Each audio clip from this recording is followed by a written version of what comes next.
Welcome everybody out to our City Council work meeting for Wednesday, October 24th. To get started, we're going to start with a review of tonight's agenda. Are there any items that we need to make changes to tonight? No?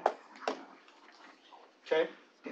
Item 2.2, future agenda items.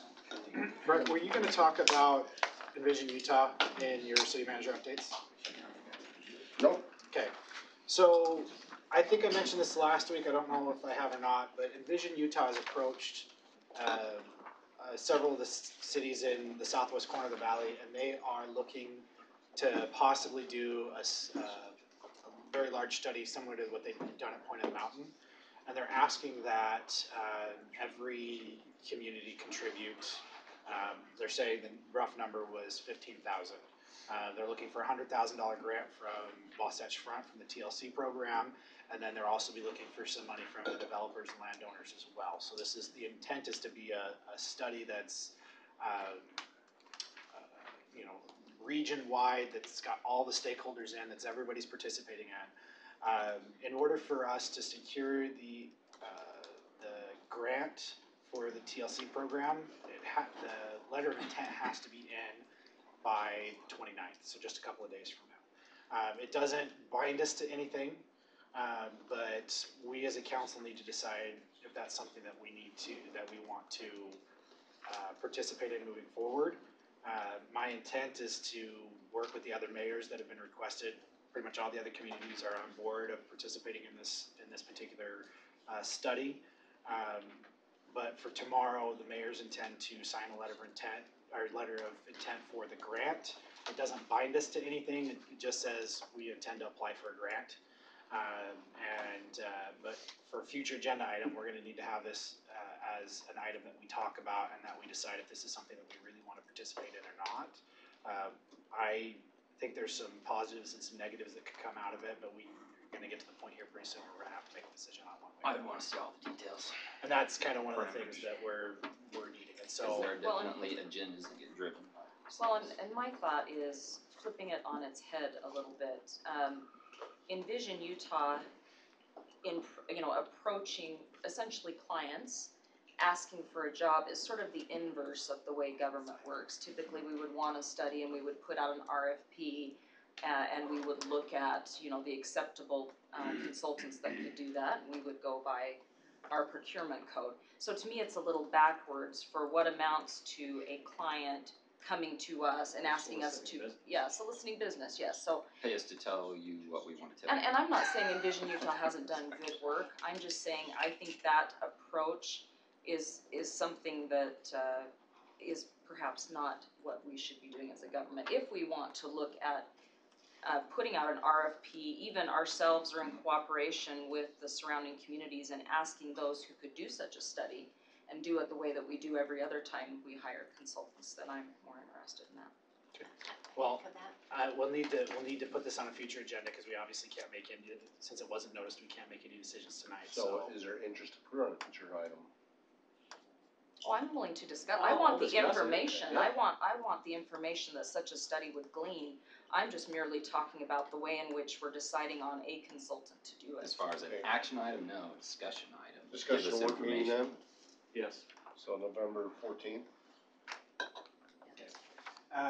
Something that we also, on a different item for a future agenda, I had a meeting with UTA last week, and they have informed Herriman City that they are looking to do a microtransit pilot program. This pilot program would be something that they would basically try to directly compete with Uber or Lyft on an on-demand type service where you could call and request the bus to come and pick you up at your house and take you to the track station. How do the costs compare? So the way they explained it is to an Uber and a Lyft, because if they're comparable, they're then let the private sector handle it. They're saying that they're going to do it for the cost of a bus fare. It'll be subsidized. Yeah. That's So the problem. That's the problem. Is we're subsidizing competition against the private market. I don't like that at all. So this is a program that they're going to do.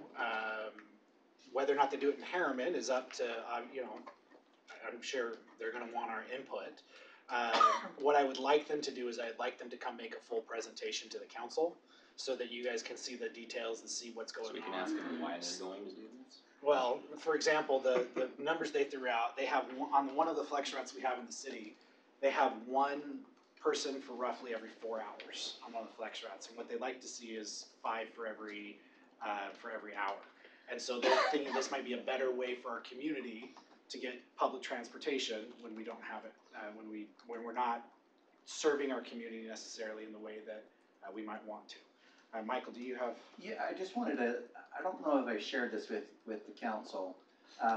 Several months ago, I asked UTA to do a ridership study at the track station here at Daybreak.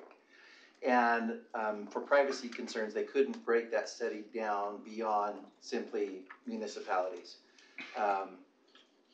They split out Daybreak from South Jordan in general, but when they looked at what they do is they know every license in the parking lot, and they find out where that license is registered as far as the zip code.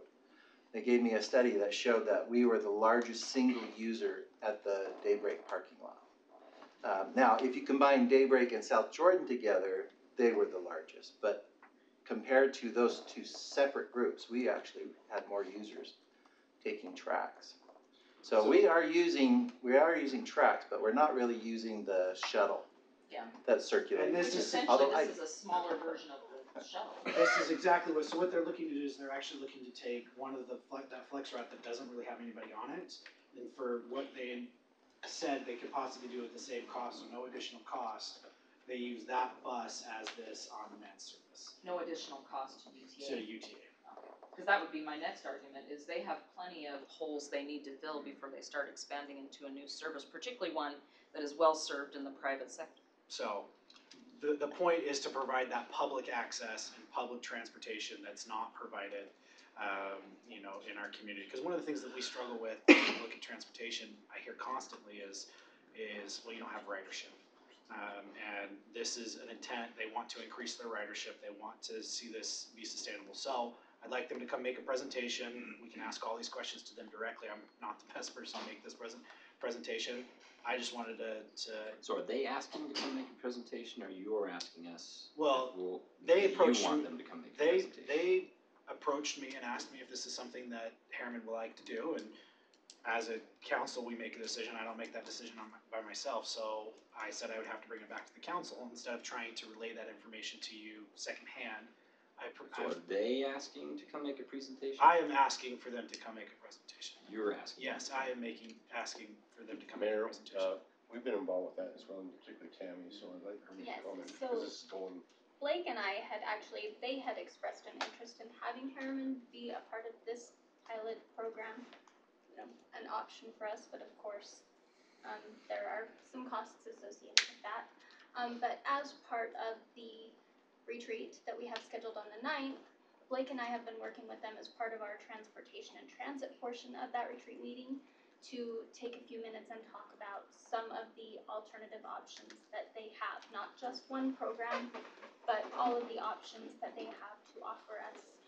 So we can do it then if you're interested in it, but if council would rather not have that presentation, then we can cancel that as well. I'm interested in having a discussion with them, and if they want to talk about what they're thinking about, that's fine. I would also, however, like to have them be prepared to talk about where we are with the feasibility study that was, I'm looking at you, the feasibility study that was done that would begin at the terminus in South Jordan, cut through, whatever, because I know there was some dispute on the street as it came out of there, but a viable option To that get makes tracks out sense, and then come through Herriman Town Center, which is the whole reason that we designed it for density, is because we had every expectation. I'm acting like I'm mad at you, and I'm really not. No, I'm mad at you. John, with- Vicariously, if you were Good UTA right now, this is how I would You'd be be talking. I would getting be it. angry, Oh, but no, I'm there. the whole reason we designed the town center with the density that we did was because we thought that it would have transit, which then makes sense, that kind of density there. The live, work, play. And then likewise, we have Real come here with every expectation, and Salt Lake Community College, land banking there with every expectation that we're gonna get a spur that runs off of there to serve what are obvious needs with a community college and an entertainment venue, and all we get is silence. So I'm far more interested in discussing that, and if they wanna tell me about this, then I would suggest that whatever funding is there, maybe go to a study, on all of the things that we were under the impression would happen before. And one of That's the words- kind of discussion yeah, I'd like to have. That would Absolutely. be a good One of the words that I heard used here a couple times is ridership, but I've heard it used in two different veins here. One, that we have strong ridership on the tracks, and that they're trying to say that the ridership is low on the other side of things to help Which driving. is, let's be clear what that is. Let's- It's one bus. Exactly. Every hour, and that's what I've been Exactly. saying And how to many, them for a long did you time. say one person, or was it So just one for every person? there's 4 hours. technically two This is routes. one person on one bus There's every, technically two routes. There's on one of the routes. There's one person every roughly 4 hours. so it is, It's it's it even doesn't worse serve than our just one bus, it's just one person. and on the one intent bus. of this Personal bus. is to try to find a way to serve the community better, to get them to the track station, because it's that first That and last last mile mile, yes. component. So it's not meant to replace a long distance like Uber is. It's meant to be the first last mile solution for the public transit. That's what they're looking at doing. So maybe I should clarify my statement as well. UTA bugs me. Your suggestion doesn't bug me. I'm asking that clarifying question of it. Are they wanting to come talk to us? Do they care about us? Is really my question. Right? No. So I would be more. You answered it. So I would. So be they more, they don't care about you, Jared. I would be more inclined That's what I heard. to have them come on the retreat The today retreat. and talk about a variety. Yeah. So let me just clarify that a little bit. So they reached out to me directly and invited me out. They care about him. Because I'm the mayor, not necessarily understanding that our form of government is a little bit different than most of the other municipalities, where the mayor doesn't just have the ability to go out and make unilateral decisions administratively. And so this is, I think, it was the first step, and now I would, to make sure that we get the full body's opinion and input, I am asking them to come out and speak to everyone. But that was something I told them in that meeting, was I'd have to bring this back to the council, because it is we make these decisions as a body. So I would agree with Nicole. I'm interested in a discussion, but not focused on just that one thing, because I think there's a lot more topics that go along with transportation and UTA that need to be had as it relates to our community and some of the things that we've done on our end to prepare for that component in the future. And again, using the statistics and the ways to help drive that conversation, and that is ridership in one aspect to drive a conversation, and not ridership in another aspect to help kill the conversation. Well, and So- that being said, if they're interested in doing a pilot program out here at no additional cost to us, because they're essentially, we become a focus group of sorts, a transportation focus group, because they have to solve the first and last mile in every community. So if they want to bring something like that to our community at no cost, I'm always happy to participate in that, because if nothing else, it can help show demand and future ridership, which would then get me back to the point where I talk angrily to Gordon about a feasibility study. So Sternly.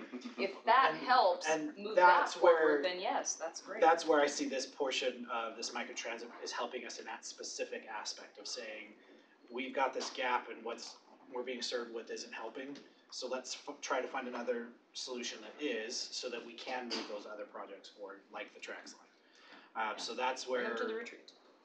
So, I'm fully supportive of having the greater discussion. The only concern that I would have is I would wanna make sure that we don't override the discussion on this specific project, which they say they can get up in the next couple of months. Like, this is a very quick timeline that they're looking to do, because this is something they have the ability to do. And I would hate to miss out on that opportunity, because we were focused on much larger long-term Yeah, projects. but So if just as long somebody, as if we're somebody aware. wants something and you're making it a little challenging to give them what they want, they're perhaps a little more able to give what you might want as well. So And that's fair. I just wanna make sure that we don't, they we wanna don't have a miss an talk, but opportunity. let's have it be a two-sided talk, not just a one-sided talk. so, and then the last item that I have for possible future, if the council would like, the mayors in the southwest area have made a presentation to the legislators regarding some transportation and transit issues and some priorities as a region that we are liking to see if the council would like. I'd like to invite all those mayors out to, or at least a couple of those mayors out to come and make that same presentation to the council so that you can see what is being passed on from the region to our legislators, if that's something you'd like to see. Sounds great. What, would they be ready for the 14th? You're looking for we have one meeting in November, it's official, to make decision, and one in December. I think December would be fine, Give them time to prepare. give them time, a little bit more time. I mean, the presentation's already there, it's more, I think it's for information more than It's anything gonna be a else. big day, but if we're doing transportation section on our retreat day, Retreat is also during the day, which makes it more difficult for elected officials sometimes to make it out here, so. But we can reach out to them, Yeah, I think it's and good. see what they want. Can I just ask a quick clarifying question? cause This then is they, cause then they also get to hear the other So maybe the information that's 9th. presented. We'll reshuffle some of that retreat if they can make it. Tammy's- You know, Sorry, it's on the sorry, agenda. Tim. I see a little stress. We're trying to keep that It's got really condensed, hot. Yeah. a lot of information, Tight real chest. quick discussion, and get you out of there.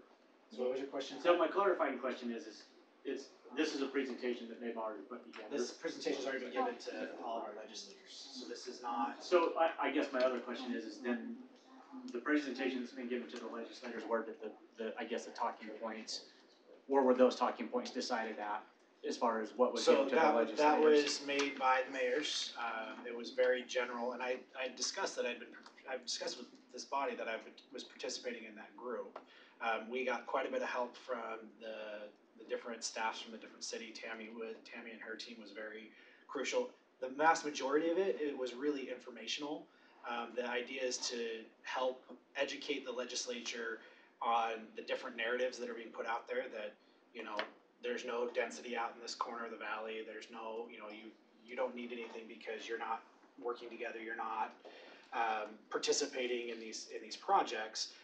And we were able to go out and say, look, here are actual numbers of how many multifamily units we have in our communities, what percentage was already, and they're numbers that are already there, but the intent is to help educate the legislature so that when the bigger discussions come around regarding local land authority and those kind of things in the legislative session, that there's a better understanding of what's actually already going on in the southwest corner of the valley. So I would only make a comment of process, Agreed. not on the content at all, but one of process. And you made the very point yourself that we have a different form of government, and there's many different forms of government. Regardless, when a mayor, and particularly a mayor with other mayors, come together in any way, shape, or form, it's every expectation that the elected officials are coming forward with whatever viewpoint is being stated. And if we have not even seen it, then I feel uncomfortable with any obvious expectation that me personally, support whatever those messages were when I haven't seen them. I agree with everything you've said here, that's why I'm talking process, not content. Process-wise, I just think we need to make sure when you're going out in what is clearly a representative of Herriman and our viewpoints, that we make sure that we're going through the proper channels. So. And thank you, that was the basis of my question, is again, process. Agreed, we need to be engaged, obviously, with our surrounding partners, we need to be engaged with our legislators, we need to be on top, and obviously, the staff is very knowledgeable on that stuff as well. But again, for me, process is the question there too. If there's a message being delivered, I think it's good that we're all on the same page of what that message is before it is delivered. But I like what you're doing. Yes. I like the coordination of the mayors of the Southwest, because I think we've long been forgotten.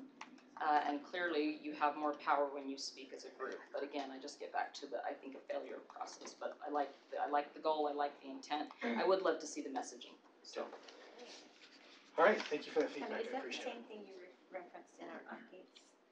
Yes, I shared that Yeah, information. that was after I read through, I was like, I'd like to see a copy of those, of that I was gonna say, presentation if it's a that was shared. presentation that can be So shared, yeah, why would it's we the not share attachment it with, that's right up in the copy. not just Yeah, our I council, but didn't- I others didn't and see the really text, get. but I'll check Well, those. every mayor Elected. is intending to take this presentation to their respective communities and their respective councils as well. That has been the intent. The whole infographics that were provided in that meeting is actually in that update Tammy sent you first week, or was it Friday? I can't remember. It was Monday. Monday. So if you look through that, if you can't pull it up or open it, let us know, we'll get that right back out to you. And then Mayor, we have a couple of residents that if it's fine with the council, I told them that it might be nice for them to be able to speak in this sort of informal setting, if in fact that's what you I want to do. can, but we can keep going to the portion that I'd like to talk about. Well, the actual item, okay, we just give us a nod then, when you're ready. Are you good with Which, that? I don't have any issue with that. What item are we Council? looking at specifically? Just the The trails and trails. and the oversight. Okay, so 3.3. Okay, fantastic. All right. Any other future agenda items by other members of the council? I think all of mine are on this list we're talking about tonight. It seems like we all take turns, right? And we also have some of the next meeting that we heard from you, future items, so we'll be coming up to. Item 3.1, introduction of Rio Tinto External Affairs Advisor, Matt Holman. That's gonna be done. Matt has actually been excused, he had more important engagement, he's actually meeting with our, what do they call it? The project? Yeah, the project with the high school on, development that.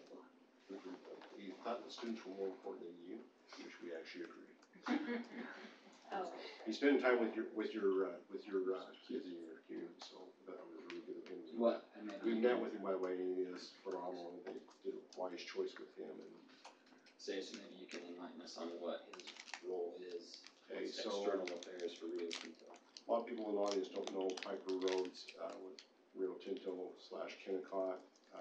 They are the government affairs people, they work with the local governments, and also they partner with us on many different levels, from making sure anything's going on with the mining, that we're aware of what they're doing.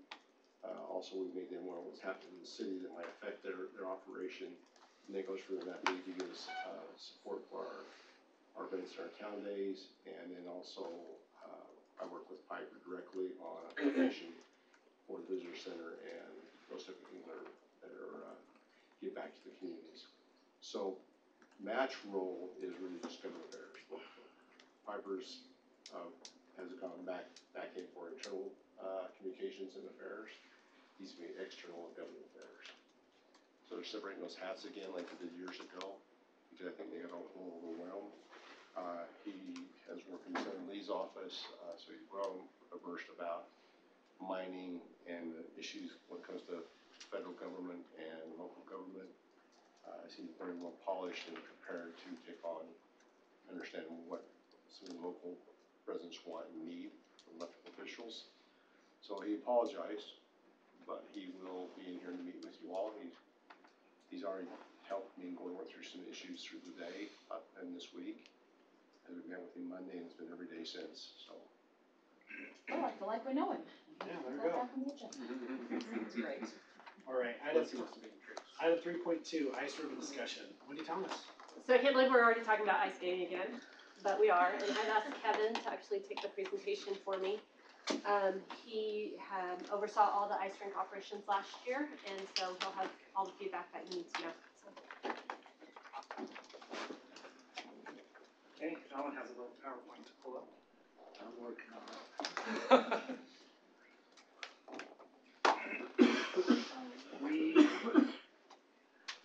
We learned a lot last year with having our first season, but we feel like a success, and the community really enjoyed this amazing amenity. So just a quick review from last year. We opened later than we thought, end of December, and then we closed later than we thought. So we had 12,353 visits. Our busiest visits or evenings were Tuesday, Wednesday because of youth groups that would come out, and then Friday because of Friday.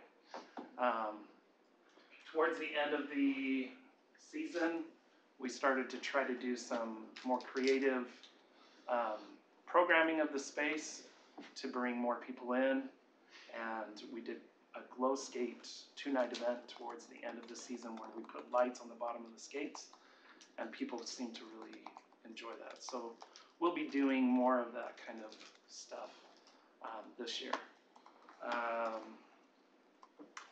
The plan this year is to start building ice November 13th if the weather cooperates with us, and we'll be ready to open November 28th and then go through the end of February. One of the changes that I'm proposing this year is to start a Learn to Skate program. Learn to Skate's a national skating program where you teach beginner skating, and we would, since we're the only ice on this side of the valley, we would be the only ones that are offering that to this end of the valley. The closest would be the Oval, and I guess Murray or Cottonwood Heights. And the beginning, we would do that. We'd have a 30-minute class from 4 to 4:30. We would have a 30-minute time where the kids could practice. So the classes that are at 4 o'clock could practice until 5. And then the 5 o'clock classes could come early and they could practice before their class. That gives them an extra little bit of time on the ice. And then we would open for public skate at 5:30 and go to 9. Saturdays, our hours would be the same, 12 to 9. Sundays, we're proposing to cut an hour off. We were only seeing about 3 people that would show up from 4 to 5. And so it seems like that's just not a time that is interesting to people. So that's the proposal there, along with Christmas Eve and New Year's Eve. And then we would be closed on Christmas Day and New Year's Day. And then during the the winter holiday, we would adjust those hours on some of those days. And we'll continue to constantly look at our numbers so we're opening when it makes sense and not just being open just to be open. So that's our proposed hours for this season. As far as fees go, they would stay the same as last year.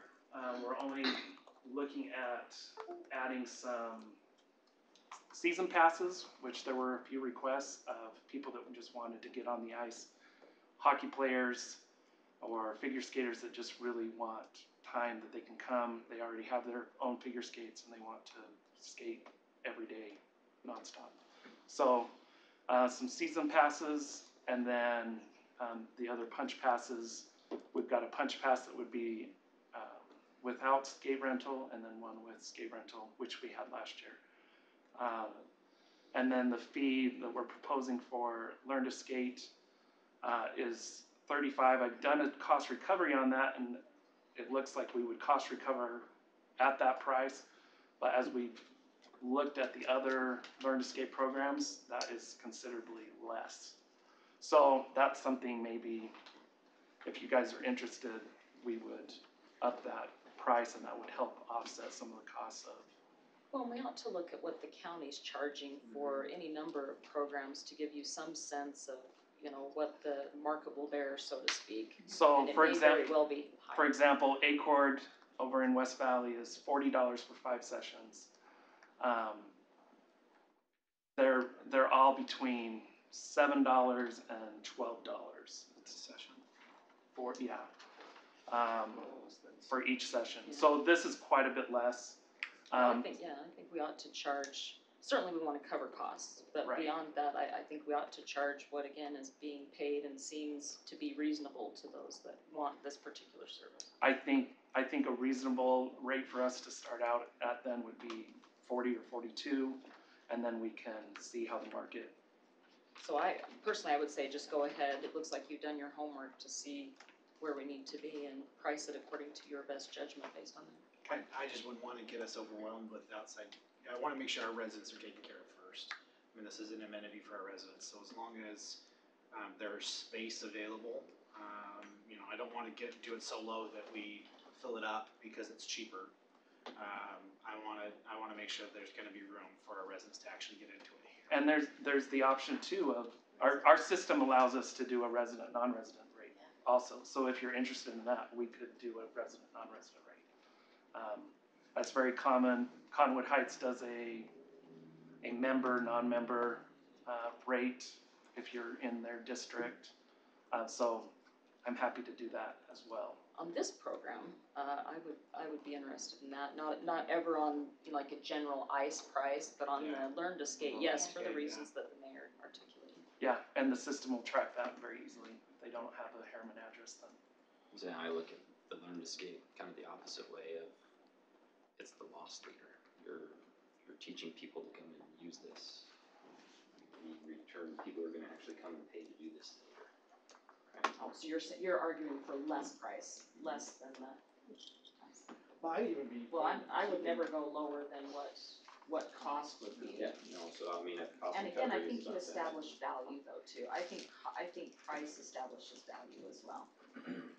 We have a high price, high valued amenity in that community center, the whole community area, and so I guess I just wouldn't wanna undervalue that. I think people treat things nicer when they have a little skin in the game, so to speak. Oh, no, I totally agree. I'm just concerned, I mean, I think the usage is fairly low at this point. But for an amenity that they probably knew little to nothing about, until it was well in the season, I'm not saying we didn't communicate it well, I'm just saying it takes people time to learn where things are. So for a first year, it may be just fine. I mean, this year I think will be more telling, frankly. I think the second year will be more telling.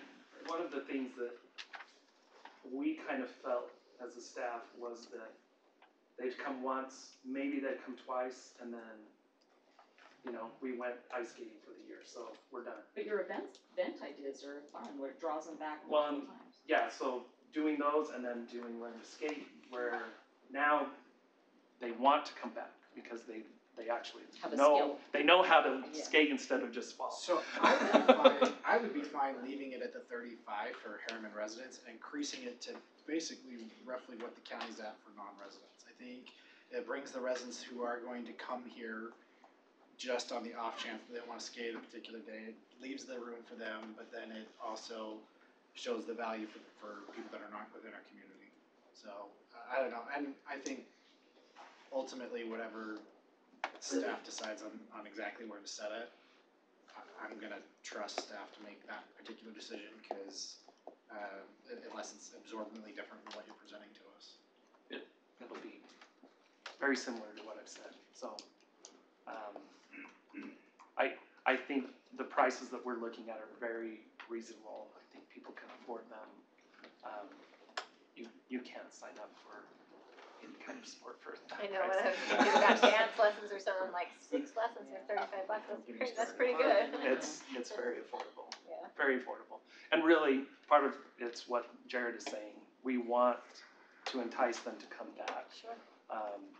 Part of that, they will receive some passes that tells them to come back, so that Bounce they bring, backs of sorts. they get in free, but they're bringing their whole family, so that, because we want everyone to enjoy the amenity, so. Okay, good. Okay, any other, so I'll look at the pricing, and we'll come up with a resident, non-resident. Yeah, and I have every confidence in your Yep. ability. Any other questions on that? So, fingers crossed, Night of Lights. I love There the will be ice and people will be skating, and that will add to the atmosphere Very cool. of it, and we're really excited. It's a fun amenity for the city. Any questions? No, thank you. No, Thank you for okay. your good work. Alright, we will move on to item 3.3. We'll start on this one Do you wanna with. do this one too, Kevin? No, I don't. Let's start by hearing from Wendy on this one. Come on. Well, you really thought about that for a while, I know. It's getting so hot in here. It is really warm. Can we turn the air conditioning down a couple of degrees? Thank you. Can I put this here, Mayor, so I don't leave? Oh, yeah, right, yeah, please. I don't leave them there, we'll take your package. That's yours. All right, so the last month or so, we've had a lot of conversations about trails and trail development. And I believe it was Councilmember Henderson that asked us to bring back kind of a development plan for trails. Don't blame you, okay, somebody asked us to bring back, how we're gonna handle this going forward. And so that's what I prepared for you today. We'll get into it. So what we're looking at here in in the overview is a development plan, a decision, bids and construction, management and maintenance. So kind of a four-pronged approach to how we're gonna deal with trails moving forward. So the development plan piece, which is the first piece, we are already doing a lot of this. The only thing that we are not doing in this process is email or mailing out the notifications. In speaking to a lot of the cities that also have trails in their community, they do not notify. Have we never notified? Brent and I have talked about this, Not that and we have not. On any trail-oriented project? we have for the master plan, like for the parks master plan, But not for but not for the individual specific trails. project. Not for trail. So recently. But you're proposing that we do, I Well, would we assume. can, and I talked to the. That's what we I talked to the about. Trails Committee about it too, and we'll kind of get to that. There are reasons to, and there are reasons why we could say we don't need to, because we already have. We do through the Herriman Hills Master Plan, through the Master Plan, through the Parks Master Plan. We do through the budget process. Do you have an extended cost of what you would anticipate it costing on an annual basis to do such notifications? It's gonna depend on what we're notifying for. So we've recently started notifying for bathroom structures in parks, because we feel like that's a good thing to notify people that they're going to have a bathroom outside the fence of their Well, backyard. and the reason I say that is just, we posture or position ourselves as an active oriented community with our trails and our parks being, these amenities that we not only wanna draw people out for, but we want them to stay for. So, to me, it seems a mistake not to notify, because it still impacts them. Sure. It's still something that is inevitably either why they chose to live where they live, or perhaps chose not to. So again, I think we give every opportunity just to make people angry, when it would just probably be easier to do the right thing, which would be to notify, knowing that we have people Right. that do care. But then, and Brent and I have had these conversations this week. Okay, so we notify them, and then they're angry. But they know And then still. how? But then they're So angry let and me- upset. Let me try to bring it this way. So when we go to a planning commission, these uses are generally conditional use. So that means that they are going to happen, and the public comes out with an anticipation of if they change it, and now they're madder because they came to a meeting where all the decisions to do it were done at the master plan stage, at the funding stage, the design stage, the budget Okay, I stage. understand why, but really what you're saying is, let's not have the conversation because we don't want them to be mad at us. No, what we're saying is the conversation has to take place at the master planning, Yes, and it at does. the budget. Yep, Well, yep. And so once you've designed kind the of. project, I think it's actually an easy solution. The messaging just simply needs to be better. In this particular case, sorry, I would go back for a couple of points. So back to nobody else has done it. Nobody else has what we have. It's a totally unique Well, situation. and we wanna be known for that, that's what I'm saying, that You is could- what we're trying to You could brand argue ourselves as. Draper has trails in those hills, but most of those trails were done Before in Facebook. conjunction, in conjunction with the development. Those trails were put in with the development and sold. So as part everybody of it. understood Everybody what was knew going to be gonna there, rather than we built our nice big houses up next to the mountain and now there's a trail up above us. Yes, I would wanna The- be notified, So that's the my point. notification simply needs to spell out what the notification is, right? There is a trail going in, this is the proposed route. We're having a meeting to discuss if there's any potential problems with this particular route.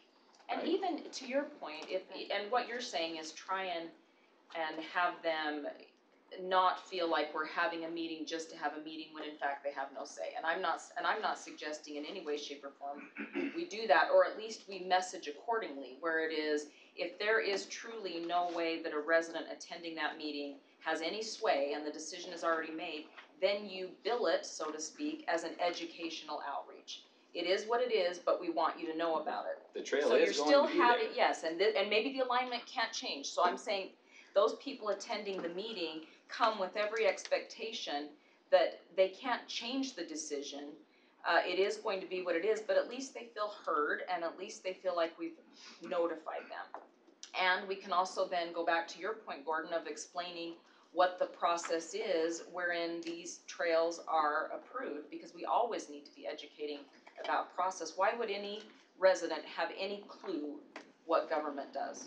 You just would have no idea. The only reason we know, or our families know, is because we're involved in it. Nobody else knows. I mean, and if you go back to those other stages in the process, as a regular resident, I would have no idea that, I mean, if I tried to look at the budget, and I'm looking for trails, I mean, as good as our budget is laid out, I'm gonna give up in about 30 seconds, right? Well, Which is why government can't say they should have known, when in fact it's so easy to at least put some outreach so that they do know. And I'll just use the example of, Active versus passive is what I'm saying. I mean, when we were actively watching, my property line is the city boundary from the second we moved in. We were watching what was happening. We were calling proactively and asking questions and not getting information. And once things started happening and I organized people and we came to city council meetings, they said, well, how come you were never here at any general plan? I said, what general plan? I never saw any notices. Right.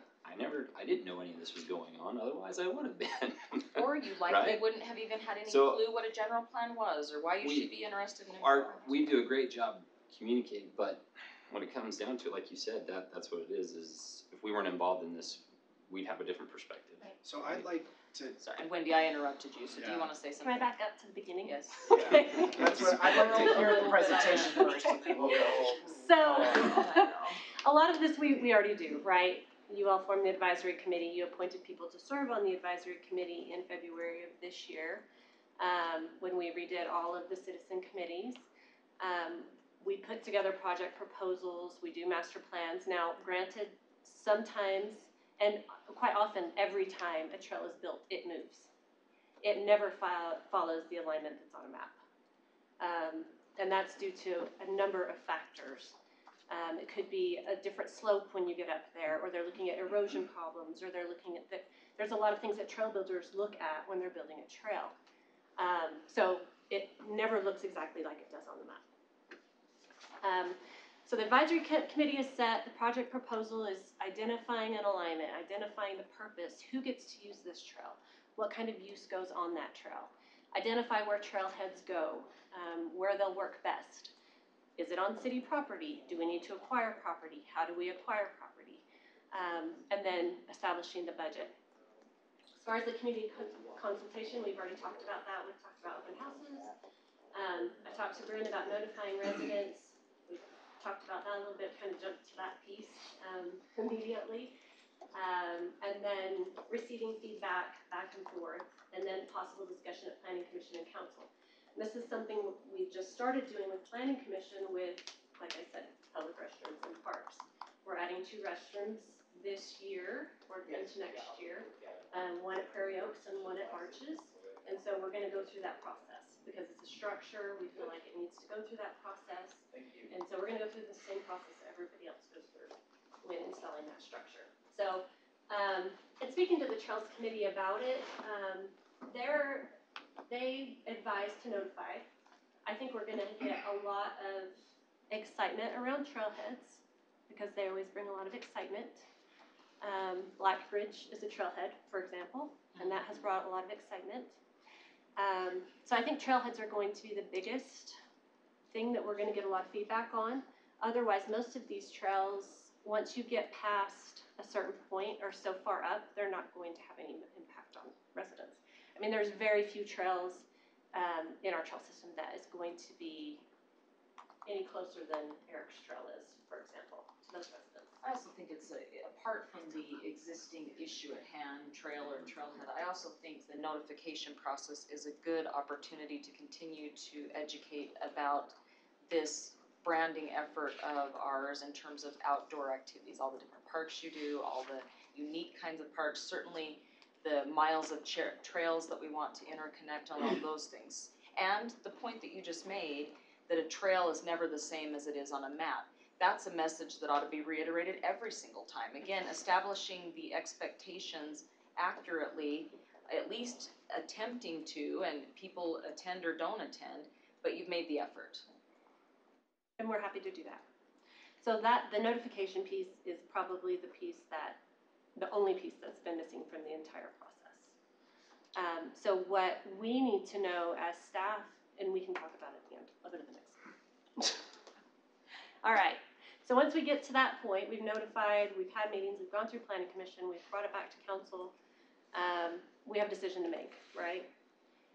Do we move forward and move into the construction phase? We always get bids for all of our projects. We follow our procurement policy. We do agreements with the trail builders, and then, we cut trail and everybody's, yay, happy, for the most part, until they're not. Or do we reevaluate and find a critical error in the alignment and need to go back and make alterations to that? So that's kind of the decision piece that will possibly come to planning commission and this body. Bids and construction, like I said, we go through the procurement policy. He is not our official trail builder. Oh, okay, I was gonna say. The Yeti. Building trails. But he knows the land so well. He does, that's where he lives. Yeah. And the management maintenance, our primitive trail system is actually really easy to maintain. We have a large volunteer core group that is more than happy to go up there and work on the trails. It's inexpensive, and they love to do it. See all the smiling faces on our trails day, they're happy to do it. So as far as management and ongoing maintenance, it's not really an issue moving forward. And your second bullet being very important, the hiring of professional trail builders, that being very key. Okay, here we go. That we had a minute ago. Are you Got them all looking out. at me? Are you looking at me? Because I'm the one writing Some things notes. down. So the Trails Committee's suggestion for trail building going forward for primitive trails is that we notify within 300 feet, like we require for others to do. For just a general trail, it was 300 feet and adjacent to the property line. For a structure or trailhead, it's 300 feet. So we can have some of that discussion and see how you all feel about that. We just didn't feel like the impact And that second row of houses. was as much as the one that's immediately adjacent. So, Nicole, welcome to your I'm comments. gonna go to you first if you want to, before or after discussion. You feel comfortable? choice? I'm comfortable with it. Yeah, are we good? Yeah, Speak, absolutely. please. I just wanna hear what you guys Stand say. up or? Yeah, Please, if you would. Yeah, right here. So I know there's been discussion about it. I'm the one that brought up the complaint the first time with Eric's Trail. I've tried to be as open and honest with everything that's going on as possible. I have attended as many meetings and watched every one of these work meetings that I can to become educated. Like you say, normal citizens aren't educated. Through that process, I found that the open space plan, according to the Herriman Hills Committee, is called a cartoon. They have no intention to follow it. Did you say cartoon? Cartoon. That's what they told us. Okay. So I It's made a my cartoon. emails So calling it a it's not, cartoon. not like a So- cereal, it's not your actual size, it's not an actual trail, they don't have any disclaimers. So by saying that it's in the open hills plan, and then you don't need to notify, is kind of irrelevant. Because as she stated, it is always changing. They come from, I've attended the Herriman Hills committee meetings. They are about building as fast as possible. These trails are supposed to bring people in. They're supposed to be known for Herriman City, and there need to be time and people to look at it. I totally encourage the city council to go over it. People on the committee would love a trail in their backyard. They want as much access to those trails as they can. The trails are an amazing thing. I enjoy them. That's why I live here. The trails should be a part of the community. It is when you come up to citizens, that is the problem. It is people that don't use them, don't know about them. That is the main issue, where the notification would be amazing. I know you brought up a system that you want to bring up where you can click on projects and things like that. If that could be included in that, that would be awesome for members to know. People want to know what's going on in their backyards or up to their homes, especially where you're talking about primitive trails. All they have is undeveloped land behind them, and they have no clue what's going in unless it's on a plan or they've been notified.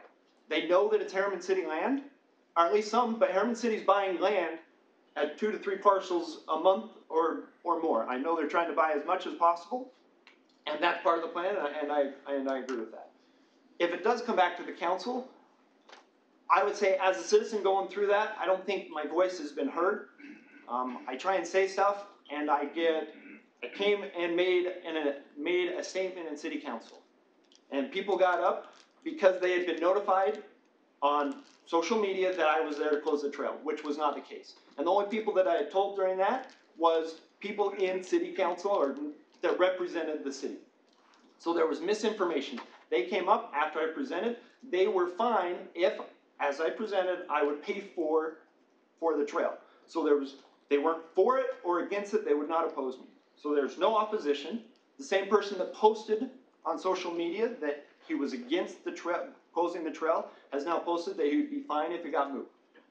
So I don't have any opposition. As long as we pay for it. As long as we paid for it. Because I'm not expecting the city to do that. And I don't think the city should move trails just for citizens' concerns. I'd say they should do what is best for the city. But as a city council, I feel that you guys are elected by the citizens, and you need to represent the citizens as much as possible. And give them the ABC alternate, if it's possible. You could say, this is the route, this is what we can afford, this is what we're going to be doing but that we could possibly do this B option, it would cost this much more, or we could possibly do a C option, it would cost this much more.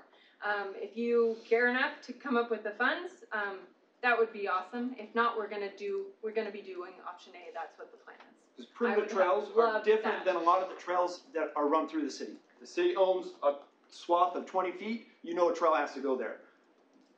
I'm talking about trails in the city, paved trails. The ones that people take to school. Herriman City only owns 30 feet, you know a trail's going through there. As for instance, behind my house, Herriman City owns acres and acres. And the trail ended up being right behind my house. There are alternatives. And if in the notification, if there are alternatives that the city provides, I'm not saying to go all out, that would be part of the notification process. I know that it was brought up in here that it scares the council that a neighborhood could get together and come up with the funds and tell the city what they want to do. I think that would be a good thing. That the citizens came together, they felt like they had at least an opinion, had a choice, if there was a choice. I'm not saying that the city always has to have that choice, but if it is possible, which, not for trailheads. I understand trailheads are going to go where they're going to go because it has to be access. But for most primitive trails that are within that 300 feet, there are options. So I think we're kind of talking about two different things still. Okay. This agenda item is for our process going forward for new trails. You guys have your issue with Well, the existing trail. I agree. So I'm speaking from the process that I went through with the existing trail was deplorable. Which will help us, so. Correct, which is why I'm saying Which is that. why I'm glad you spoke A, B, and C, that would be, if it was possible. Because I helps us as we're looking forward. I'm fighting But yes, we have two for different that, issues but ahead. I'm going through the process with this. And as Wendy has stated, that there might not be any oversight and it's hard, I think there has to be oversight. And that's why I'm here. I think we all agree, making that's this. why we're instituting Yeah, this. and one of the questions obviously I would have for you is would this new notification process have really helped your? Well, yes, concerns? it's like taking candy from a baby. If you put in a trail and then notify citizens, there's nothing that's gonna happen about that trail. Your voice is this. They can come and hold up and say noise. I'm like, that wasn't my concern. And it's a defense process the whole entire time. It was not a discussion. It was defending what we did. And so that's where, through the whole process, when I am told that we can build a trail or build in the park when we want, how we want, whenever we want, that hits me the wrong way. That there is power being abused. That just because I can do something doesn't mean you should. I would never build something right next to my neighbor that I know that they wouldn't like. And I think that's part of being a good neighbor. And this is where Nick Herriman can be a good neighbor. It's not because they have to do it, but because it's part of being a good neighbor. And especially when we're talking about primitive trails, there is so much space that you can be a good neighbor.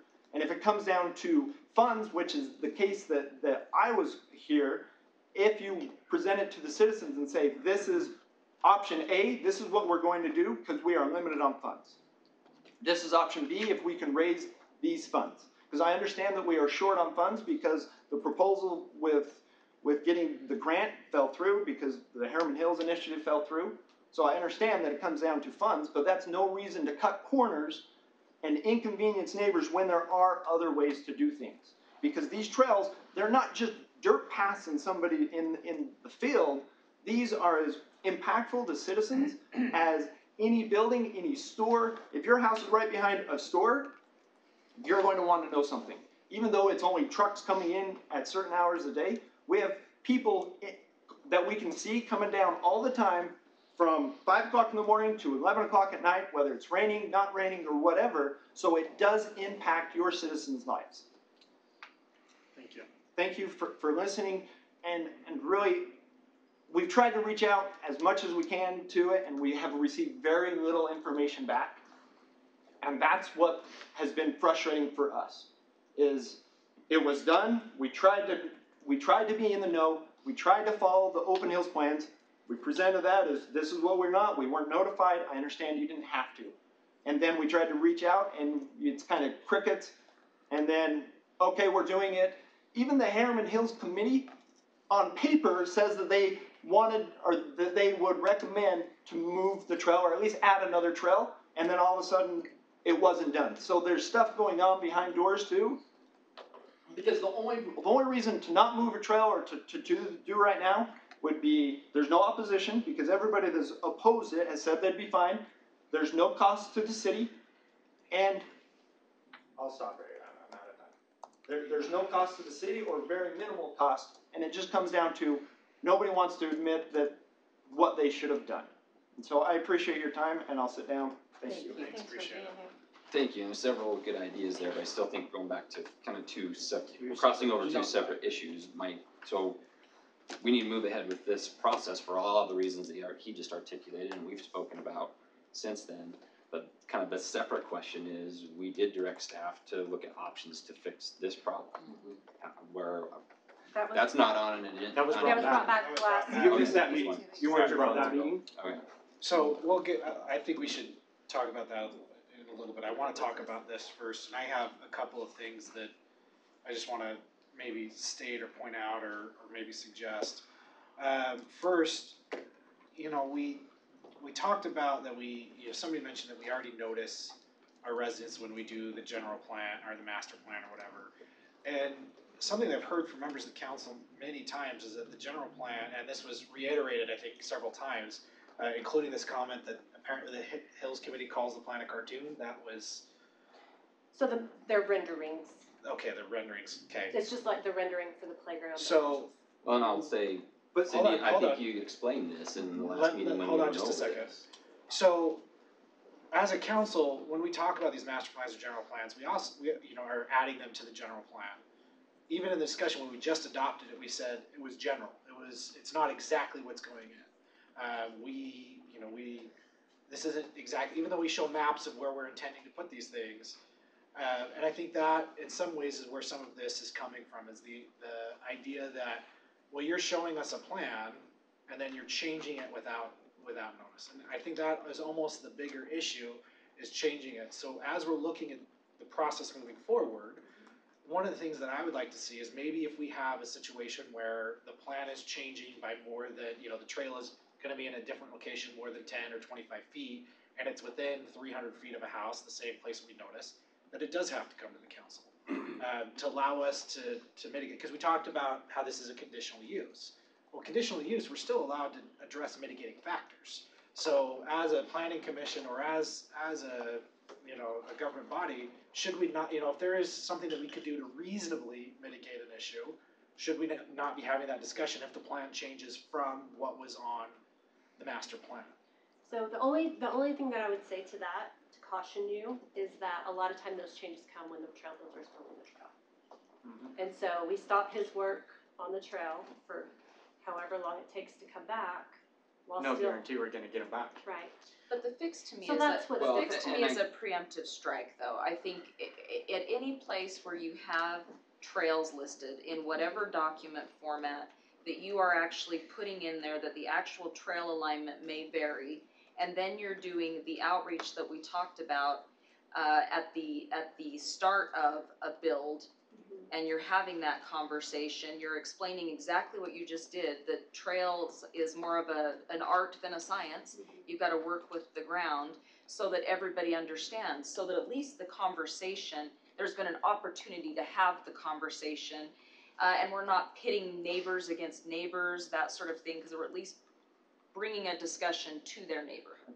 So I think it's a preemptive strike is the only thing that does work. I don't think it's simply not feasible to expect that your trail builder is going to stop and you're gonna hold an open house every time you're making a hither and a yonder in the trail because you have to. That's not the time to have that conversation, it's well before that. So on this offer, I think we're still talking about two slightly different things, right? Just to clarify first. Well, I'm talking about moving forward, how our process is. You know, I mean, just as far as noticing, right? So we're talking about the general plan, and if it differs from the plan by more than whatever feet. That's why it's important to notice And then- these things are moving forward. Sorry, I'm interrupting you, I apologize. Sorry, you're right, apologize. So Getting defensive. the general plan is general, and that's the thing, is none of those trails are laid out. Right, that's the point that you made to us before. That general plan is, look, there will be a trail somewhere in this vicinity.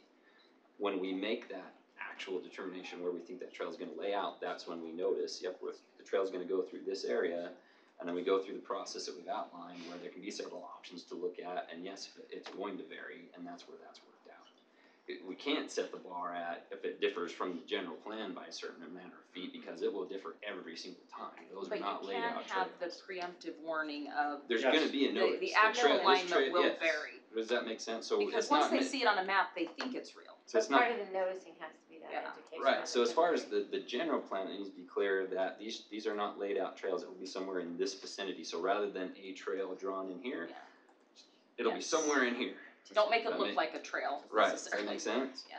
So that's part of the messaging and communication, and then when it comes time to build the trail through this Well, cause area, if it meanders, you think that's the route, Yeah, that's well, my that's the point, problem, so either right? make it not and I look think like that's the the route, confusion, or, at least I'm hearing from your comment, is people see that line on the general plan, and well, if it differs from that line at all, you guys lied to us. Well, no, it's not that line, it's this area.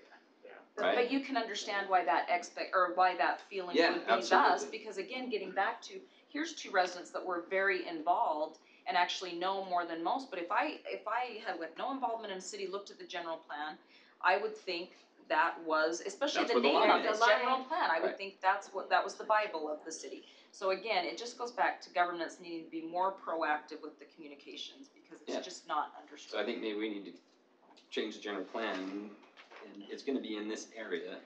To be more general. To be more general. Yeah, And then when it's ready to be built, we go through this process and the notification and. And I think another valid point in all of this And then is, there is is the fact oversight. that we're really on the very front end of this whole committee and this whole process. So, the longer we have the committee in place, the longer we start to work through, the Parks and Trails master plan, and the more we're going to start prioritizing what trails we wanna build when. And I think that's really gonna help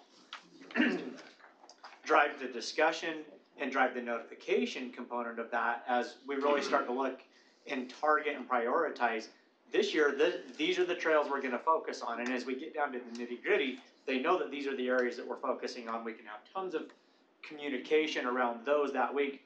And we may even get to the point to where we're far enough in that process, it's probably gonna take us a few years to get there, but we're far enough in that process that we can actually adopt a 1, 2, or 3 year trails master plan that we know these are the ones we're gonna be building and targeting over the next couple of years, because we've been now long enough in the process to really start to develop and draw out how we want those hills to develop out in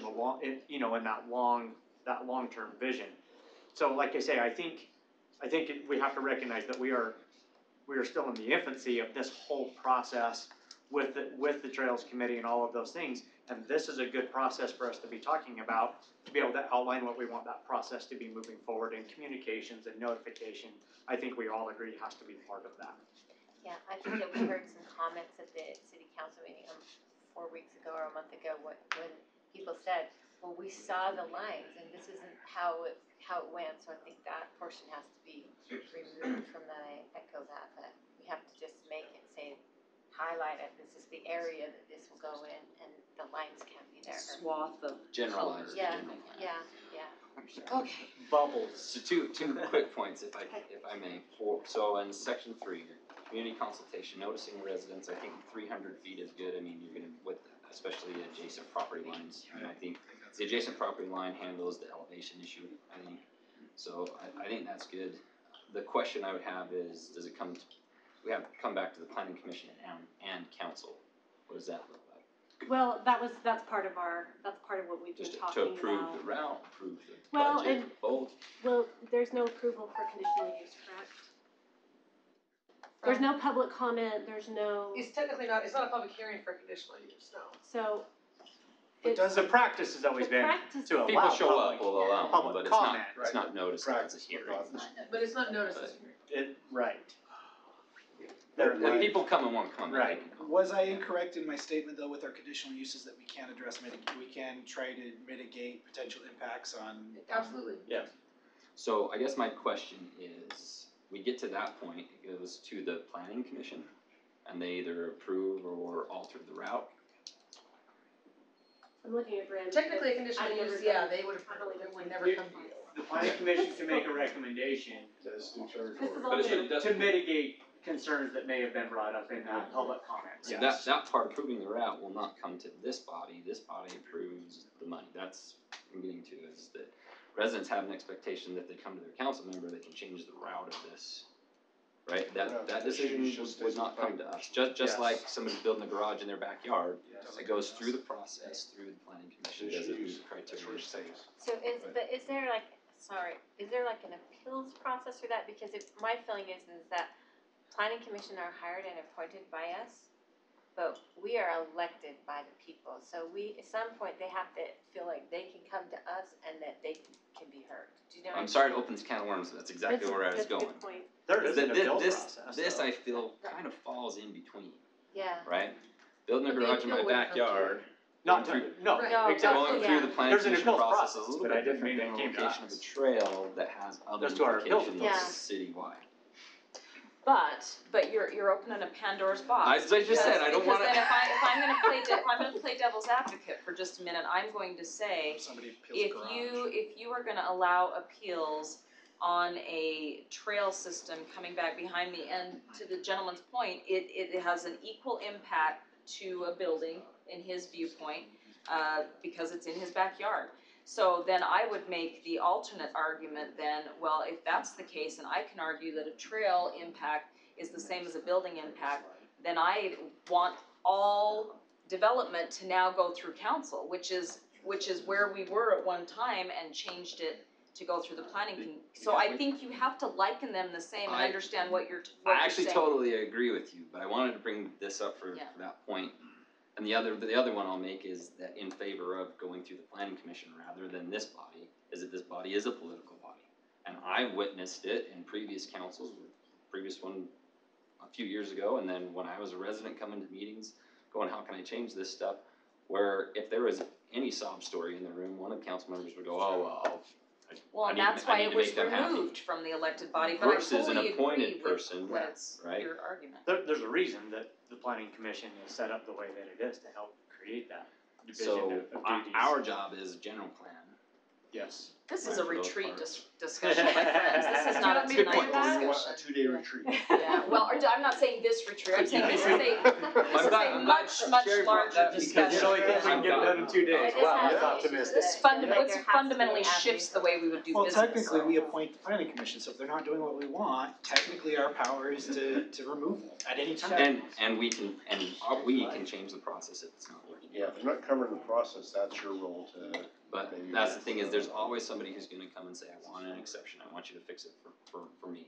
So I'm good with the planning commission process, and we approve the Yes. general plan and the And budget. the money, okay? Yes. For land use issues, the legal body likes a 2-step process. That's why I put a process in the executive process or the legislative body process.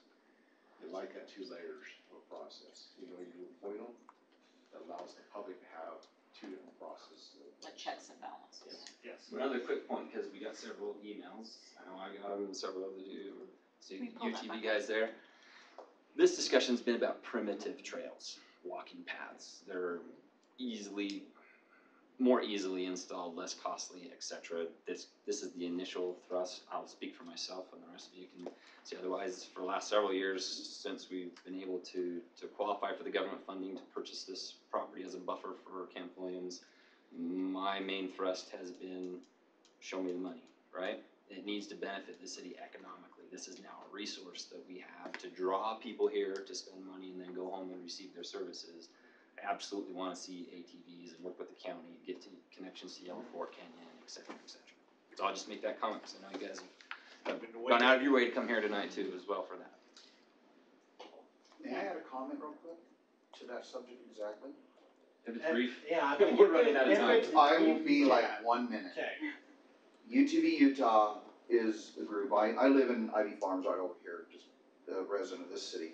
UTV Utah, I'm a vice president, with me is Brett Stewart, vice president, is our legislative affairs specialist. We can help you, we can guide the process to obtain HB 143 grants for construction of OHV trails. Our group has over 10,000 members in it. We are offering to be trail hosts for the OHV trails that could be constructed, okay? Sign them up. We also have one of our members that lives in Ms. Martin's district that has volunteered to join the Trails Committee should council nominate him and approve him to be on the Trails Committee, representing the OHV point of view to assist this process going forward. Fantastic. That's all I wanted to say. Yeah, Thank you very I much. actually shared your email with the group because, Okay. because I think that is huge for us, because money is always a hiccup, right, of getting these things in. If we can have access to grants and if we can tap into your organization that's already, vested in those kind of things, that will be a big benefit to us. Absolutely. And I echo Jared, we want, because if people, gosh, we can put up an ATV shop out here, right? That brings people out here to buy their own ATVs or whatever we need to do to foster some economic growth. And I think we need to dispel the myth that we don't want any Yeah. motorized vehicles. And Where there may be some people, that's not our position. Also came in there today. Craig, it was Craig Romero. There's misperception that we're not thinking about OHV trail systems. No, we are. Brett's been very passionate up on the hill about trying to get access clear back into Utah County from Salt Lake County and over in Twilla County. We're on that same page. We don't own all that property, but our thought process, our internal planning, we're trying to accommodate that. The Bonneville Shoreline Trail System, we look at being up against Camp Williams, also be that big fire break, but also get that loop system around the valley. That's a different trail. Don't confuse those two. I know, I'm just saying, we're looking at a trail, we're looking across the They're different. OHV system. The aqueduct that is built. Will not It do that. takes a lot of time to get the property, and they're on board with that. These are different trails we've been talking about just earlier here, would not lend itself to having an OHV go up 30% or 45% slope. So just know that these discussions about primitive walking trails, we definitely are going to incorporate. Right, we're not expecting to have, razors going right along the fence lines of property where people live or anything. Now, to be fair, We understand. I was a little disappointed to hear that the road that zigzags up the front of South Mountain, which I've currently taken my OHV up several times to enjoy the view and enjoy the sunset, is going to be blocked off from me being able to use it now that the city owns that property. so just to the point you just made about not having people along fence lines, we just received a video of motorized vehicles on our trails right next to residents' fence lines.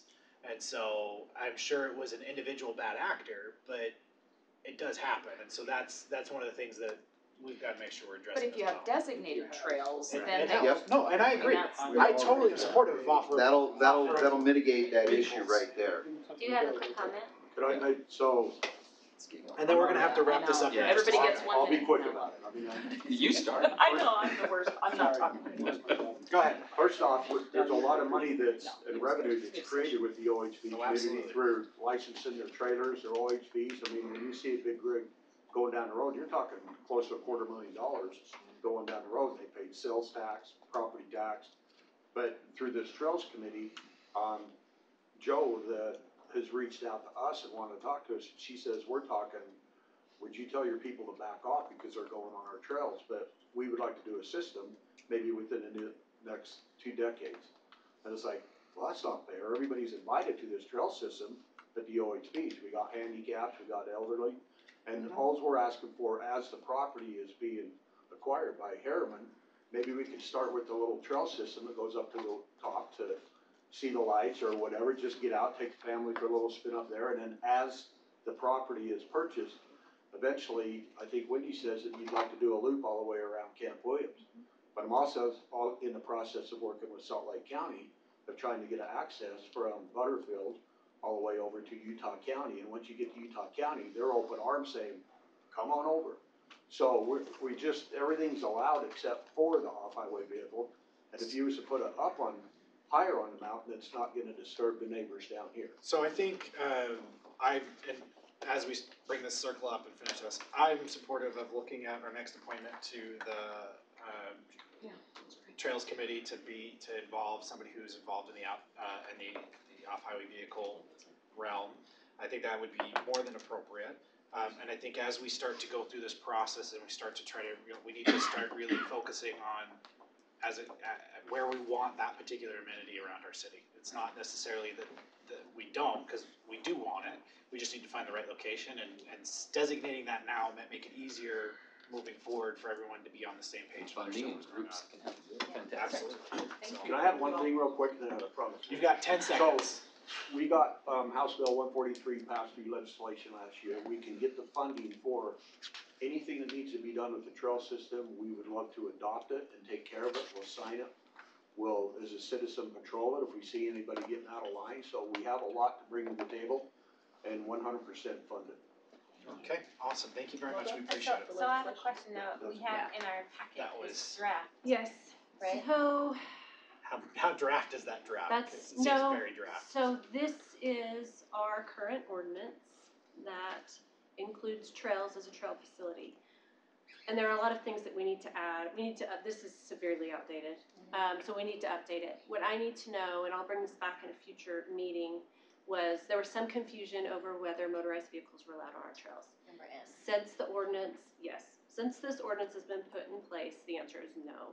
I mean, it's a park facility, it falls under that premise. So I don't know, I've looked at some other ordinances for other cities, they don't separate trails into a separate system, they're all park facilities, so. Nobody else has it, we have that. Yeah, I think it feels very That's vague, the way we want especially it. when we're Right. trying to make this such a huge amenity. I think that it has to be separate. And I know staff loves it when we say this, but that's why we didn't make the rules, so we can make it separate. And then I was confused because if you go down to T through Y, all it says is amplified music, fire. Yeah, It's so like, those are what all does it things that even are not mean? currently in the ordinance, you should have strike-throughs, but you don't. No, You no, don't ours have didn't an have option. it. I'm sorry. I was like, it could say not allowed or something, all it does is list them. I'm like, Yeah, I'm so not- those We're are things encouraging that. loud music and Yes. raucous behavior. What are we encouraging? So those are the things that we Fires, need to fireworks. discuss Fires whether and we want to add fireworks. them or not. All manner of vices They is just what didn't we're show up right in your packet, so. Okay.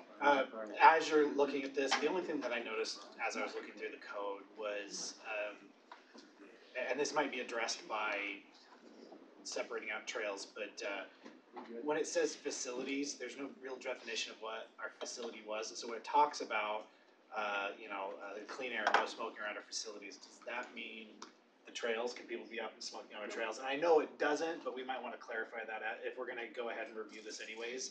Just call that a little bit with a definition of facilities includes the trails, the open space, the Right, parks. and that was part of, and it probably didn't show up, we need to add some definitions, we need Okay. to add a purpose. Yeah, like, There's a lot of work that needs to be So, done. yeah. so are we gonna be able to say, oh, this person wants to rent this whole trail system? You know what I mean? Mhm. Are we in a position to do that right now? And if so, how much is it gonna cost? I mean, there's a lot of. or conversely make exclusions to that Exactly, effect, there's which makes more huge sense. amount of vagueness. So have we given you tons of vague direction? Yes, no, I think we're good, at probably the retreat, maybe we'll touch on it briefly again. Tammy just had another. You better have a timer, you better have a timer that I'll dings. send you my notes. Going And 3 then- days.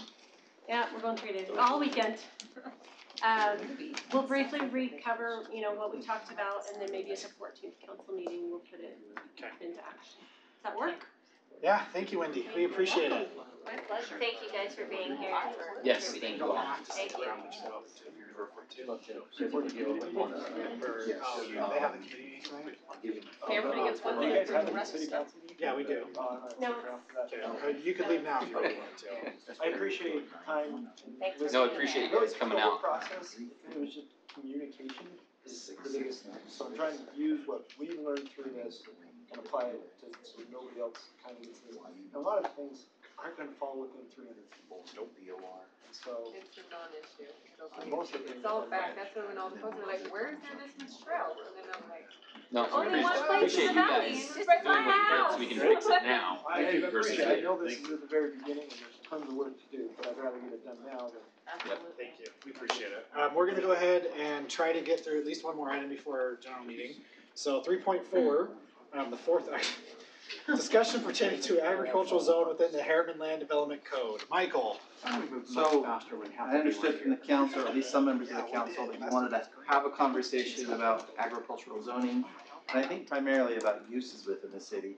We provided in your staff report just a couple of purpose statements from our current agricultural zones and also a table of uses. So I'm all ears. I'm not sure where you want to go with this, but If this Tell was in me- response to my request to look at the agricultural residential zone that the council had looked Bring at that back. It's like previously, Groundhog that's Day. what I was referring to, was the agricultural residential. Yeah, the 825. Retreat item, We retreat don't have, item. we don't have anything right So- now, it's frozen. Yes. Hunt. 'Cause that kinda got mired Jared, in be- the anthem Everything I don't wanna slash discuss. Adeline Yes. slash Yeah, Teton thing before this council was in place, so I was throwing that out there as would that be something that the council wants to see if talk you'd want to about. bring back. Have we not, so your feeling is we have not made the decision? No. we don't have an. Well, I feel that the previous council made a decision. That's my point, so. My question is, does this council Want to wanna look at override that decision, is what you're saying. want to revisit. And I'm not saying that we don't necessarily, I'm just saying, in the grand, and maybe it is a good time, because we're talking about general plan, it kind of goes nicely maybe hand in hand to have it again, it's just that it was a long discussion that It was was. had, and so it just gets back to the, That I how felt many got times do you- derailed. I know, but how many times do you revisit an issue before you finally say, and I'm just, again, process. pronounce it. Yeah, before you say we're done with that, now let's move on to You and I any went others. through that and we had differing Yeah, opinions. yeah, and no, so I was totally just get it, and I'm asking willing to have the discussion if you're passionate about it, I'm being a little flippant, but I'm also just saying there has to come a time where the council realizes that it's done and we're moving to the next decision. But I'm not saying that's this case, I'm just in general. So maybe if this council wants to look at it, I guess my question was more, I should have been more detailed of maybe explain what it was, what the issue was, it was trying to be corrected, et cetera. Okay. I do think that's a worthwhile, because it was very controversial and it was split without a doubt, I do think that's a worthwhile discussion to have with the new council, given that we are at the beginning of a general plan process. I think that's a perfectly That's my question. wise discussion to have, in a retreat. So could. I'm fine with that. Okay. It's a long discussion though, it's not a quick It's one. getting big, we've already got two full agendas, so. I'm wondering if I'm we joking about the I will retreat, say I'm this, joking we are about the talking retreat. a lot about the general plan in the retreat. I would, And this is something I'm not saying needs to be on the next agenda or the November retreat. Discussion needs to be had. We'll try to figure out what we can do, cause Michael, we, moving the discussion on the general plan in the retreat on the 9th. But with that said, if we don't accomplish everything there, we'll probably put on a meeting probably January, so agendas get pretty full. Otherwise, we can't be here till 2 o'clock, we'll vote those for both days. It's good. When you word it like that, I'm opposed. November, I'm fine with it not being on the, I'm fine with it not being on the A November. lot of discussion for us to get direction where you guys wanna take us. Just fine with it not being on the November retreat. Really am. For the record, There's it's nothing, not going on the retreat. there's nothing that once burning. we get to the point of actually talking about it, really what I just would like to hear the arguments either way, cause I obviously was not part of that discussion a year ago, I know it was happening, and I have a basic idea of maybe the arguments, but maybe getting a report from staff as the pros and the cons of what was being asked, and then we can decide if we wanna actually really take a good hard look at that. And it will be first for you too, 'cause you were part of that. Yeah, and we may want, the general plan process is typically, there's going to be a series of kind of fact gathering. We're going to be studying where we are right now. And then, of course, we're going to be reaching out to the community and understanding, taking a pulse of the community. What do we care about now? And maybe once we have those two steps done, we could really start looking at, what are our policies that we believe are consistent with this current update of our general plan, and maybe bringing back some additional agricultural features or zones might be appropriate. We'd be supported by that work. Mike, my sense is that the answer to this will be yes, but have you reached out and have we received a grant from the TLC program for our general plan process? We are submitting one. We've already drafted our request for additional funding. Because again, I mean, that is a fantastic program, and we are located in the Southwest where apparently everybody wants to put their density, and so it's perfect for us to have that discussion, and frankly be able to message what the mayor was talking about earlier, that we have lots of density out here and there's other ways of doing that. So good, I sensed that was the case, but we are working on that. Okay, thank you. all right. Any other discussion with Michael for this item? Good job, Michael. So that's Okay. fine. Is he on the next one? He's on the next one. He's on like Discussion the of next building 6. setbacks and You can do it, Mike. agricultural, residential, and mixed-use zones. So we presented this last council meeting, but 2 of you were absent and 1 was on a phone call. Could you right? really tell the pictures were So showing? Thank you for bringing it back. Just in general, we know that setbacks is a common tool of zoning. This is not an illustration from our zoning code, but just in general. In your packet, we included setbacks for dwellings in agricultural zones, residential zones, and mixed-use zones for reference. Now, building setbacks do vary based on the context. This happens to be the oldest continuously occupied street in America. It's called Alfred's Alley in Philadelphia, if you've ever been there. It's very charming. So depending on the context, you can do, more urban setbacks. Shallower setbacks can sometimes work well in communities that don't have fencing, where yards just kind of flow into one another. In fact, some of the development right here around Town Center has done some of that here to the west. This, I believe, is bubbled up because at least some of the council members have heard from residents who are expressing concern about a project right behind City Hall, where one phase of development had a 10-foot rear yard setback, and the subsequent phase was allowed to have a 5-foot rear yard setback, combined with a grade change of about 6 feet between the 2 phases, is creating concerns with our residents. I have reached out to the current builder is Century Communities, and I've set up a meeting for tomorrow with our residents who have expressed frustration or fears, and the builder and staff, and we're going to go out on site and look at this together and see if we can't mitigate some of these issues. But in general, I would agree that a 5-foot rear yard setback in this situation doesn't really make sense. It probably works if we're butting an alley, or if we are controlling that there's no fencing, maybe. This is a more, this is what higher density, we talked earlier about how we were trying to do density to attract transit in this part of the city. But kind of the combination of these factors, it's making it really challenging. And I think in hindsight, maybe we wish we had done something a little different.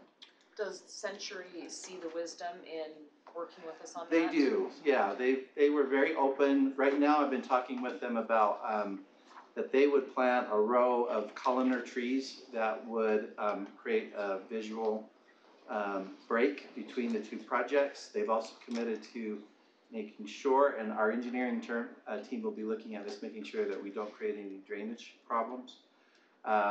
I was hoping that we could also talk about which product type might fit on these lots. It just so happens that the smallest lots in the entire project are right here between the 2 different builders. It's also the only place where that 5-foot setback is backing onto somebody else's product. The rest of the project, they're backing onto their own. So it's their own customers that they're selling to. This was different in that this was Edge. Somebody else built This was Edge Homes that built this previous phase. Okay. So there's some real reasons why I think they need to kind of work with us to be better neighbors and try and address this problem. Good, I'm glad you're having the discussion. So my question for you would be, how do we mitigate this through code going forward? So as you can see in the code, we don't allow that. The only way it can be done is through plan development, and I think in our new this was plan development and code, it Brand, didn't work. it did, because I think we were missing some tools. Our new plan development ordinance, I think, requires that you kind of reflect what's happening in a, On the opposite yeah, side. yeah, outside of the plan development. There's some mirroring that's required, and I'm not sure whether we had that in our previous zoning ordinance. But it's something we've gotta pay more attention to. Again, if this was maybe being served by an alley, maybe that would have been okay. But I think in this application, it wasn't right. I think the difficult part for me is that I pointed it out to the builder, they acknowledged the problem, but they, so far, haven't been willing to commit to change the product type. I think if they were willing to change the product type that landed on some of these lots, some of these issues would also be mitigated. Were they required to go through the community facilitator program? It was before. This is before that. When was this master development? 2000. 2 years ago. The plat was, and then of course the original development was. Yeah, the town center was approved in 2008. See, and That's when the setbacks Yeah. were. That was gonna be my other point, is we gotta find a mechanism to know when we have these large development agreements in place where we don't have that full vision of how it's all gonna develop out. Yeah. How we don't allow that development agreement to override what we know needs to happen in there. Yeah. Because I think that's where some of the issue comes in, is we have this large development that comes in, and we put a development agreement in place, and then they start to piece that off to those different builders and those other things in there, and then we come into the conflict. Right. So how do we put the checks in place that a development agreement isn't going to allow us to extend outside of what our normal Yeah. setbacks are? Yeah. Because we see that a lot. We see it a lot. Yeah, we just. So a couple comments for public records. I know several people are watching or are gonna watch this later. One of the arguments that I've heard is how is this even possible that there's such a narrow setback? So one of the things that's brought up that I actually asked a question on a few years ago and I got the answer, but I'll ask Chief Riley, put him on the spot, is how is it possible that fire code is okay with buildings being that close together? You have to talk to our code guy, cause I'm personally not 100% sure on what the requirements are for construction. Sorry to put you on the spot. I just know that's one of the. Typically like 20 feet, typically it's like 20 feet from the property line. It's like that. The plan development does Typical not boundary. allow the contractor to design something or build something that is contrary to the fire code. So even though it's close, it still is complying with the fire code. That's the answer that I got before, is that, yeah, the fire code allows them to do this, And even though it doesn't And there's things in the code that, depending on construction type and materials used and all those things, that they can, mitigate again, some of yeah, this. there's essentially code modifications that are in there that say if you put a 2-hour rated wall here instead of a 1-hour rated wall, now you can go X amount Right. closer. Right. If you sprinkle it, depending on building type, there's a lot of code modifications in there that make it so it's not just completely black and white that says 20 feet, you know what I mean? So it's hard to communicate this, but this might be another Tammy's Bisley writing Yeah. notes, another one for our newsletter page and whatever else. So that was, thank you, that was kind of the answers that But again, we the got before. building code works in conjunction with the fire code, and they're not Yeah. allowed to violate To one just or be, the other. I don't know anything about construction or fire ratings or anything like that. I come home and homes that are literally 10 feet apart, like how can they be okay with that? That makes no sense. And when you find out some of the other things, yeah, the technology's actually pretty decent. There are some reasons, and having said that, if I were to write it, we would still have And I think bigger gaps between homes, but then And the center other, block, and center block houses. then the other argument is, well, I mean, the people are buying these properties, they know what they're buying. Absolutely. Right, well, in this case, they did until someone else, it was a different project behind them, right? Yeah. And so the answer is, we have fixed it going forward with their new code. There are, and this kinda goes to, on my long list of items, I apologize, to discuss master development agreements. I raised the question to council, I think we need to talk about these master development agreements. Are these really good for us, or are they good for the developer? Like they're sold as there's protection for both, but I feel they protect the developer way more, especially with no sunset provisions, where we've seen like with the Miller property, what was supposed to go there with the community college to get that density and the transit, et cetera, none of that materialized. We had the downturn, here we are 10 years later or more, and all of the garbage gets built, but none of the good stuff comes. Because it was grandfathered into this master development agreement. Sounds like an item for a. We can't. Talk to us after. So, Retreat. yes, so that's, sorry. Welcome home. Okay, I am going to go ahead and, cause are we done with this particular item, or did you need more direction about looking at? No. So you're just talking about, okay. Yeah. So I will say at this point, let's go ahead and, we've only got 5 minutes before our city council meeting starts, so let's go ahead and, temporarily, I don't know how we're gonna do it, but go to our general session, and then we can come back and discuss the rest of it about it afterwards. Does anybody have any issues with that? Okay, so I have a motion. Make a motion to temporarily recess the meeting to move into our regular city council meeting. Second. All in favor? Aye. Thank you. Well, we everybody should. You didn't vote on that. I know. No, I'm fine. I'm sorry, where that is. My attitude, part one was. Yes. I guess it's like, you can work with him and, we'll help and.